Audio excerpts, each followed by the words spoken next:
Hi friends, welcome back to Srikanth vision YouTube channel. So ఇవాళ మీ అందరికి కూడా, పేరెంట్స్ అందరికి కూడా కుకట్పల్లి ఇన్సిడెంట్ పైన, అలాగే పిల్లలకు కూడా కొన్ని సూచనలు ఇద్దామని చెప్పేసి ఈ వీడియో చేయడం జరుగుతుంది. నేను సాధారణంగా బయట విషయాలపైన ఎక్కువ ఫోకస్ చేయను, నా వీడియోస్లలో ఎక్కువ ఓపెన్ స్కూల్ నుంచి పెడతా ఉంటాను.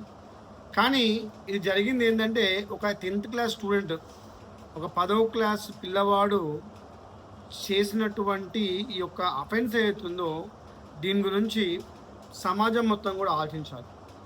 సో దీంట్లో అందరి తప్పు ఉంది. నేను ఏమంటున్నా అంటే అందరి తప్పు ఉంది. ఒకటి వచ్చేసి ఫస్ట్ తప్పు ఏంటంటే ఈ పిల్లవాడి పేరెంట్స్ తప్పులే అందరూ చేస్తున్నారు, అందరి పేరెంట్స్ చేస్తున్నారు. ఇక్కడ వాడు చేసిండు కాబట్టి ఇటువంటి అఫెన్స్ బయటపడ్డది. కానీ మనకి తెలియకుండానే చాలామంది పిల్లలు ఆ దారిలో వెళ్తున్నారు. ఎలా చెప్తాను? పేరెంట్స్ మీ అందరూ కూడా ఫస్ట్ ఆఫ్ ఆల్ ఏంటంటే, ఫస్ట్ పాయింట్ నేను చెప్పేది, మీ పిల్లవాడు మీకు తెలియకుండానే సోషల్ మీడియాని మిస్యూజ్ చేస్తున్నాడు. అట్లీస్ట్ వాడు 10th క్లాస్ స్కూలింగ్ కంప్లీట్ అయ్యేంత వరకు వాడు సోషల్ మీడియాలో యూట్యూబ్ యూజ్ చేస్తున్నాడా, యూట్యూబ్లో ఏం కంటెంట్ యూజ్ చేస్తున్నాడు, ఫేస్బుక్ యూజ్ చేస్తున్నాడా, ఇన్స్టాగ్రామ్ యూజ్ చేస్తున్నాడా, గూగుల్ యూజ్ చేస్తున్నాడా, ఏం యూజ్ చేస్తున్నా అని చెప్పేసి ఖచ్చితంగా పేరెంట్ యొక్క ఒక కంప్లీట్ పిక్చర్ మనకి పేరెంట్కి తెలవాలి. రెండవది, మన పిల్లవాడు మనకు తెలియకుండానే స్కూల్ డుమ్మా ఎందుకు కొడుతున్నాడు, చాలా ఇంపార్టెంట్ ఇది. సిల్లీ రీజన్స్తోనే చాలామంది డుమ్మాలు కొడుతారు. ఎందుకు డుమ్మా కొడుతున్నాడు? ఖచ్చితంగా వాడు కంటిన్యూగా 2 days రాకపోతే పేరెంట్ స్కూల్ కన్నా వెళ్ళాలి, లేకపోతే అసలు వాడిని అడగాలి. ఇక్కడ చూడండి, పేరెంట్ తప్పు. వాడు సోషల్ మీడియాలో ఎన్నో యాప్స్ని ఫాలో కావడం, క్రైమ్ హారర్ స్టోరీస్ చూడడం, దాన్ని ఓటీటీ ప్లాట్ఫామ్లో చూడడం, ఇది పేరెంట్స్ పర్యవేక్షించలేదు. ఇది చాలా తప్పు. రెండవది, వాడు స్కూల్కి ఇష్టానుసారంగా పోతుంటూ వస్తుంటూ డుమ్మాలు కొడుతుండు. అసలు వాడు ఎందుకు స్కూల్ డుమ్మా కొడుతూ కనుక్కోవాలి. సో పేరెంట్స్ దయచేసి అందరికీ నేను మళ్ళీ రిక్వెస్ట్ చేస్తున్నాను, మన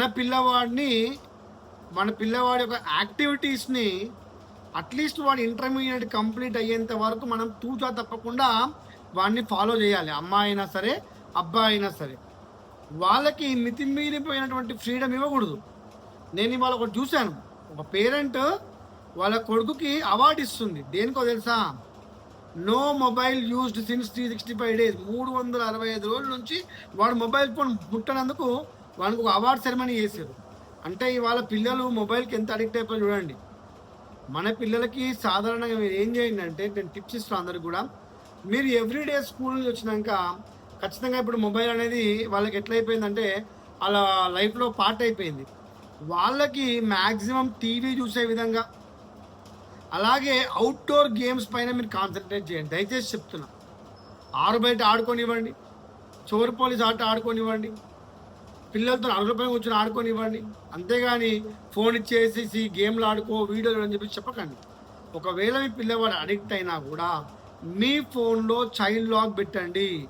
చైల్డ్ లాక్ అనేది చాలా ఇంపార్టెంట్. అలాగే మీ పిల్లవాడు ఏం యాప్స్ యూజ్ చేస్తున్నా కూడా మీకు తెలుస్తుంది, అది కూడా పెట్టుకోండి.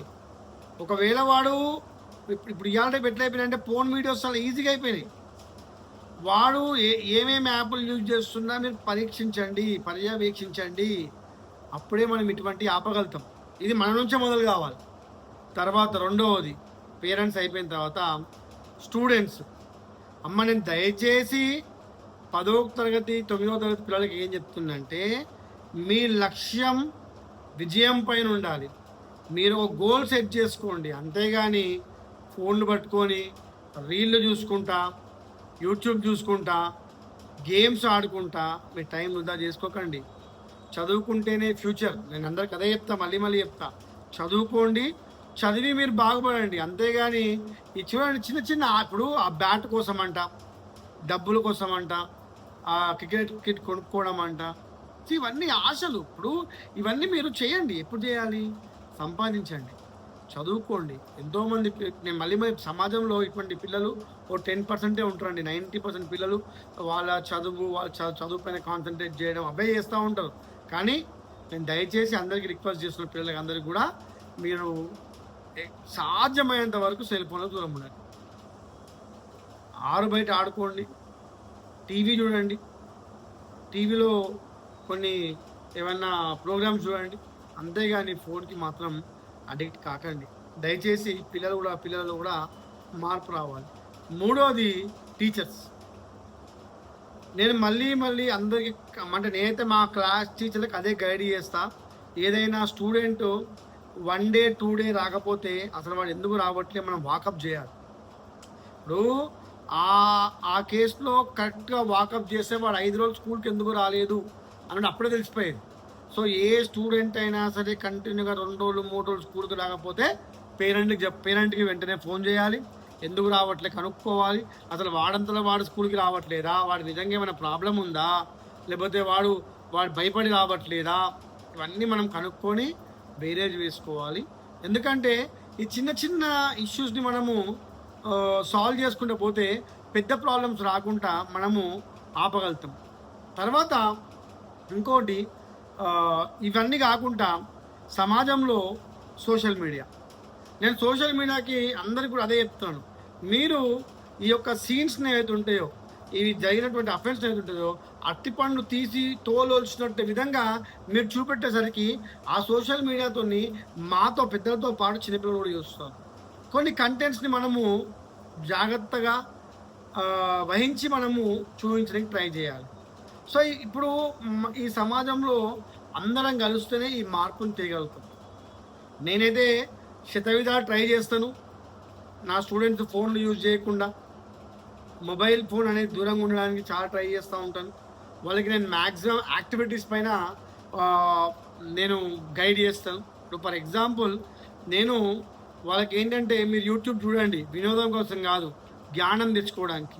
నేను రోజు ఒక స్టోరీ చెప్తాను వాళ్ళకి, ఆ స్టోరీ వెళ్ళి యూట్యూబ్లో చూడండి. సో తద్వారా జ్ఞానం పెరుగుతుంది. కాబట్టి ఈ కేసు అయితే నన్ను చాలా కలిసి వేసింది. ఎందుకంటే ఒక 10th క్లాస్ స్టూడెంట్ 15 ఇయర్స్ అబ్బాయి 14 ఇయర్స్ అబ్బాయి అంత ఘాతుకాలానికి పాల్పడిందంటే ఇది సోషల్ మీడియా ఎఫెక్ట్ చాలా ఉంది. సోషల్ మీడియా యాప్స్ చాలా ఉంది ఎఫెక్ట్. కాబట్టి మనం అందరం కూడా దయచేసి పిల్లలకి ఈ యాప్స్ని దూరంగా ఉంచాలి. ఫస్ట్ నేను అదే కోరుకుంటున్నాను.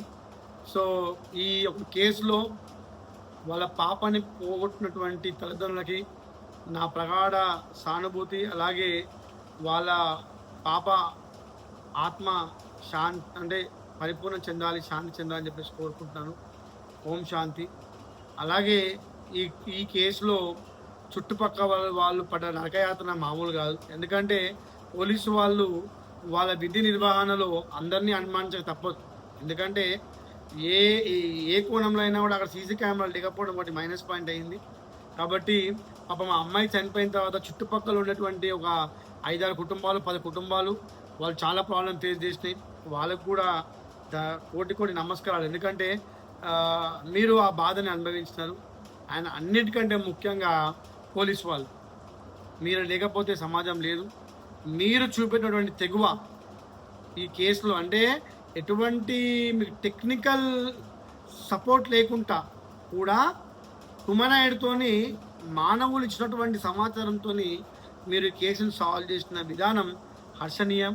అండ్ ఫైనల్గా మీడియా కూడా ధన్యవాదాలు. ఎందుకంటే మీరు ఈ కేసుని ఎట్లా చెప్పాలంటే, మీరు ఎంత తప్పించుకుందామనుకున్నా కూడా చట్టం తన పని తాను చేసుకొని ఎప్పటికైనా బయటపడుతుందని చెప్పేసి చెప్పడమే కాకుండా దయచేసి ఎడ్యుకేట్ చేయండి. మీరు ఇటువంటి ఏమంటారు అఫెన్సులు చేస్తే మీకు కఠినమైన శిక్షలు ఉంటాయి అని చెప్పేసి. అండ్ నేను దయచేసి పెద్ద మీడియా సంస్థలు TV9, NTV, V6 వీళ్ళకందరికీ కూడా ఏం చెప్తున్నా అంటే, మీరు ఒక 1/2 అవర్ ప్రోగ్రామ్స్ పెట్టండి. పిల్లలు ఈ మితిమీదమైన సోషల్ మీడియా యాప్స్ యూజ్ చేయడం వల్ల ఎటువంటి ప్రాబ్లమ్స్ వస్తాయని చెప్పేసి మీరు ఒకసారి ఒక ప్రోగ్రామ్ చేస్తే బాగుంటుందని చెప్పేసి కోరుకుంటూ, మళ్ళొకసారి మనం మారదాం, మన పిల్లల్ని మార్చుకుందామని చెప్పి కోరుకుంటూ మీ Srikanth Ankam. Thank you very much.